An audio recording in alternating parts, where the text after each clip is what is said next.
So hello বন্ধুরা, কেমন আছো? আশা করি ভালোই আছো। আজকে আবার আরেকটি ভিডিও নিয়ে এসেছি। আজকে একটি ছোট বাচ্চার কানে হোল করেছি, দেখতে পাচ্ছেন। দেখতে থাকুন ভিডিওটি এবং আমাকে লাইক কমেন্ট করে জানাবেন কেমন হলো ভিডিওটি। বাচ্চাটি কিন্তু খুব কেঁদেছিল, খুবই দুঃখ লেগেছে মনে, কিন্তু কি করব, কাজ তার কাজই। আমার এই কাজ হলোই কেউ কানে হোল নাকে হোল করতে আসলে দিতে হবে, তার জন্য কাজ তো করতেই হবে।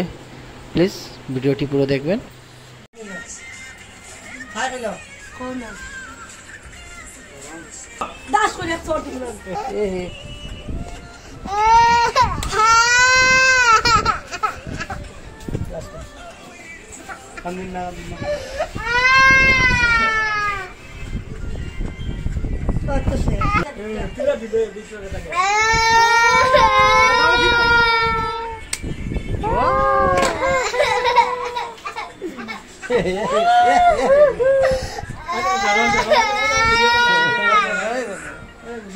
কান্দো কান্দো কান্দো, বেটি দেখো, মুখ দেখাও, মুখ দেখাও, কত বড় ঢুকছে, কত বড়।